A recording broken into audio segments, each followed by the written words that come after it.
Let's begin.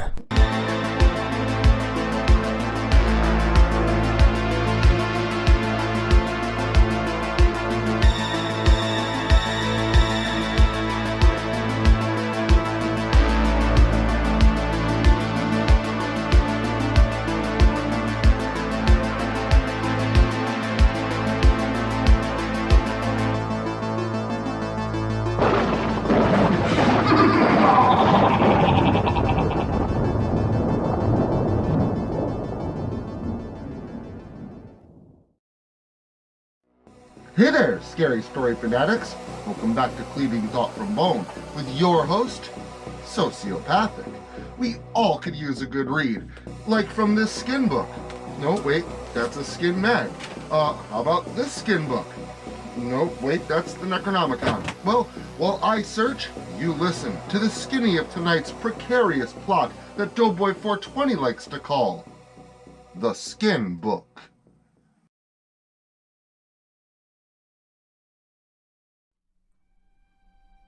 It was the middle of spring, and I'd just gotten a new job in upstate New York. Over the next month or so, I would make the commute to work from Pennsylvania and make the hour-and-a-half-long drive north to my job. It was starting to cost a lot of money in gas, so my wife Karen and I decided to look for a place a little closer to my new job, and within just a few weeks, we had found a nice little two-bedroom ranch-style house with a garage and a nice little fenced-in backyard. Surprisingly, they weren't asking much for it, and it was right within our price range. The previous owner had recently passed, not in the house, I might add, which was a good thing. We were told that he didn't have any family, so the house went to the state, and we were able to pick it up for a killer deal. It wasn't long after we found the house that we bought it and moved right in. My wife fell in love with the place, and I have to admit that I loved the place as well. It was nice, and it was in a pretty good neighborhood.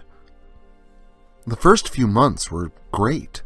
We were settling in, and we were happy, but best of all, my wife broke the news to me that she was pregnant.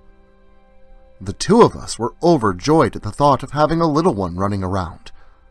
We thought of all the memories we would make in our new home, and we couldn't wait to hear the pitter-patter of little feet. The thing is, we heard the pitter-patter a little early, but it was not that of little feet. At around 8 months into the pregnancy, my wife began to act strange. I chalked it up to the pregnancy hormones, but it was weird. She seemed kind of paranoid, always looking over her shoulder and jumping at every little noise. It wasn't until one Tuesday night that I discovered why my wife was acting so strangely. It was nearly midnight, and my wife and I had just gone to bed. She was out within minutes, but it took me a bit longer to get to sleep, so I laid there for about 15 minutes before I started to drift off. Right at the point that my body was slipping into unconsciousness is when I heard loud footsteps walking down the hallway outside our bedroom door, like the boots of a heavy-set man upon the wooden floor. I snapped awake and listened as the boots got closer and closer. Then they eventually stopped right outside our bedroom door. I grabbed the baseball bat that I kept at the bedside as I climbed out of the bed and approached the door slowly, before quickly flinging the door open and readying myself to attack the intruder, but there was nothing there. I knew I surely would have heard them walk away, but there was no one there. I spent the next half an hour or so checking and double-checking the doors and windows. everything was locked. No one was there. I kinda just shrugged it off, thinking it was probably just a dream. I mean, I was just starting to go to sleep, and I could have just slipped into a quiet little dream. So I didn't think much of it at the time. I went back to bed, and the rest of the night was quiet. But it was just a few weeks later that everything changed. I had just made some popcorn in the kitchen for my wife and I to enjoy while watching a movie in the living room. It was actually Friday the 13th, a horror movie, which probably didn't help what was about to happen. We finished the DVD, and my wife told me to turn out the kitchen light and come to bed with her. I was confused because I knew that I had turned off the light when I left the kitchen to join her in the living room. "What are you talking about?" I asked her, confusedly. "Turn the kitchen light off and come to bed," she replied to me before looking over my shoulder to the kitchen behind me. She then suddenly began screaming as she looked into the kitchen. I jumped off the couch and turned around to look into the kitchen as well. Our white walls were now soaked red with blood and viscera, and there were body parts strewn about the kitchen floor. I stood there in shock as my eyes panned across the kitchen table, where I saw a blonde woman strapped down onto it. She was missing an arm, and her cold, pale eyes stared back at me as her mouth hung open, frozen in place. Above her stood a man wearing an old leather apron over top of raggy clothing. My eyes moved from the dead woman up to the face of the pudgy man. He smiled at me with a mouthful of yellow and black, rotted-out teeth, and his eyes matched the black holes of his missing teeth. He had no eyes, just blackened sockets where his eyes once were. He then swung his large knife down into the neck of the woman to remove her head. I grabbed my wife's hand, and together, her and I ran outside and to the nearest neighbor's house. The older woman was pretty mad when we had woken her up, but she allowed us to use her phone to call 911. It took about a half an hour for the cops to get there. Figures. They are always there to catch a guy for a speeding ticket, but when someone actually needs them, they take their sweet-ass time. The cops checked the house from top to bottom as Karen and I waited outside. When the search was over, I expected a story of some crazed escaped murderer, but instead, I got a very different reaction. He told us they searched the whole house and didn't find anything. He told us they even searched the house with a UV light and didn't find a single trace of blood. He then went on to accuse us of calling in a false report, saying that it could be a felony. Luckily, they didn't charge us with anything and let us off with a warning. I was pretty mad that they were late, and then went on to accuse us of lying. We knew what we saw, but we also knew that the police obviously weren't going to believe us. As the officers were leaving, we went back inside, and just as the officer said, there was nothing. The kitchen was completely spotless and squeaky clean. My wife suddenly gripped her stomach and yelled out to me before letting me know that the baby was coming. We gathered up some things and quickly made our way to the hospital. There we spent the next few hours before we had a new member of our family. Jennifer Marie, 6 pounds, 5 ounces, 18 inches long. She was a petite little thing, but she was healthy, and she was mine. We'd gone from our most terrified moment to our happiest moment in almost an instant. My wife stayed at the hospital over the next few days, and I must admit, I slept in the car over those nights. I didn't want to return to the house by myself, but we both knew that once her and our daughter were released from the hospital, we would undoubtedly have to return to the house. That day soon came, and that night we slept with all the lights on. Even though we had seen that terrible thing in the light, we were still comforted by the fact that the lights were on. And when I say slept, I mean taking little naps in shifts. Not because Jennifer was crying or anything, but because we were both terrified of something else happening. But thankfully, nothing did. Not that night, anyway. We heard some footsteps, creaks, and cracks every now and then for the next few months. It was a little scary and kind of annoying at times, but we dealt with it. We kind of had to. We didn't have the money to afford a new house. We didn't even have the money to rent an apartment. That was like the calm before the storm, because things eventually took a turn for the worse once again. Things had gotten to the point where we were both able to sleep at the same time, and that was great for a few days. But one night, after we both had gone to bed, I woke up around 3 a.m. because I had a pain in my left arm. I looked down to find a bloody stump where my arm once was. I began instantly screaming in absolute fear as I noticed that I was no longer in my bed.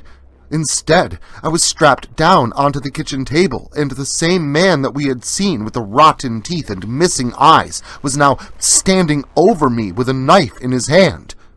He laughed at me and smiled with that disgusting, rotten, toothy grin before slamming the knife down into my right eye.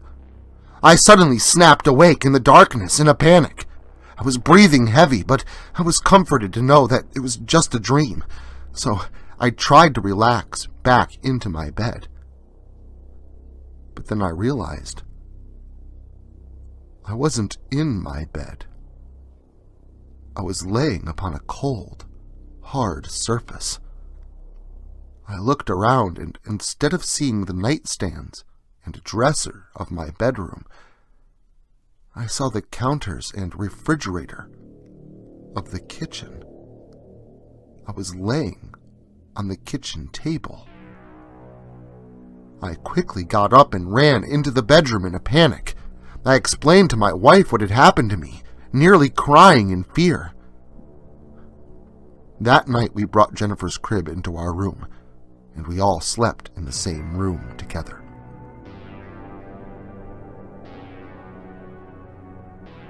Things once again calmed down a bit after that and returned to the knocking and footsteps.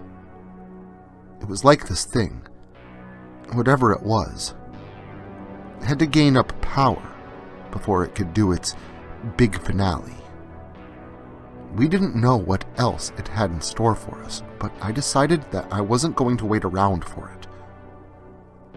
One night, I stayed up and waited for the footsteps to begin. But this time, I decided to follow them. I grabbed my trusty baseball bat and listened carefully for the footsteps. I didn't know what the baseball bat was going to do against a ghost, but I took it anyway, just in case. The footsteps stopped at the edge of the living room, where our hardwood floor turned to carpet. Then, they picked up again on the linoleum of the kitchen, where they stopped at the door to the garage. I swung the door to the garage open, not knowing what to expect, but I didn't see anything. Not at first, anyway.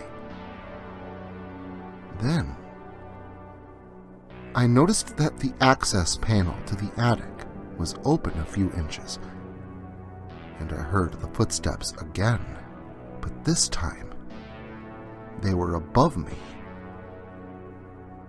Someone or something was in the attic. I got up the courage to grab the ladder from the other side of the garage and bring it to the open panel so that I could investigate. I also grabbed the flashlight from the shelf beside my tool bench.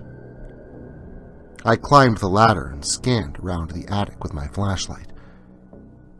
There was nothing up there, just some old boxes and bags.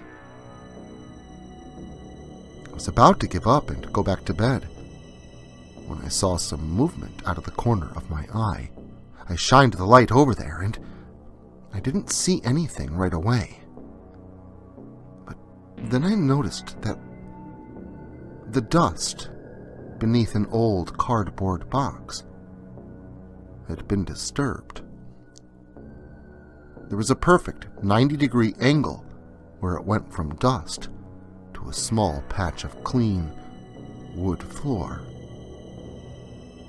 The box had obviously been moved, so I did what any crazy person would do, and I decided to check it out. Inside the box, I found some old books. Many of them were worn out and yellowed. Some of them were even missing the spine because it had just decayed over time. These books were very old. Some of them were dated in the 18th and 19th centuries. It was one book that stood out, though. The pages were all crinkled and yellowed, and it looked like it was bound in a dark and cracked leather. I opened it up and flipped through it. I didn't understand anything in it because it was in some other language. I skimmed over the pages to find a few words mentioned several times, like Metzger and Mord. I looked up some of the words by searching them on Google through my computer. I found out that it was German. I found out that Metzger was German for butcher, and that Mord meant murderer. This book was detailing murders committed by a man called the Butcher, and suddenly, all of the horrors and nightmares made sense. We were witnessing the murders committed by the man they called the Butcher. I decided to look into this a little further. I needed to know more about what happened to this man and more about what he had done. So, I found a professor at a nearby college who could read German. He told me this guy had murdered over a dozen people and had cut them up before feeding them to his livestock. The book wasn't a biography of this guy. It was a confession. He had confessed and then been put to death over a century ago. And we also discovered that it was common practice back then to take the confessions of heinous murderers and bind them in the skin of the murderer after the execution, in order to give them to the family members of their victims, to give them the ultimate vengeance for the death of their loved ones. The leather book was bound in no ordinary leather. It was human skin. And this book was a skin book.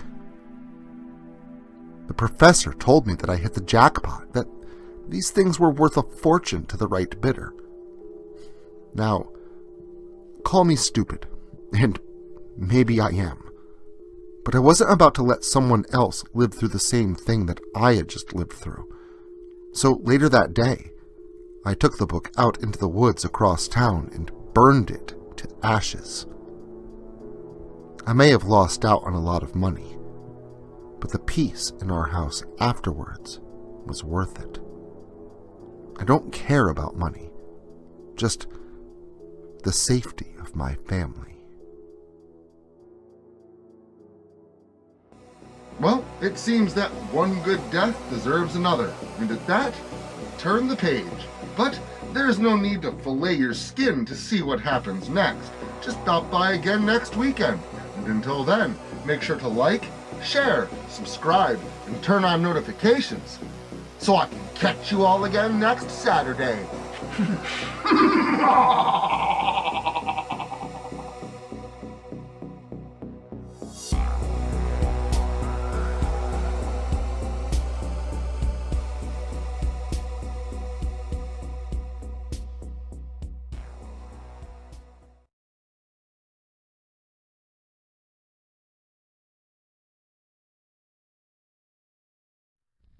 Social media can be very unpredictable, especially regarding horror content.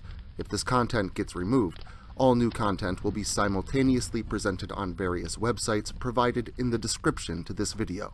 Make sure to follow me in other digital spaces so that you never miss out on the terror.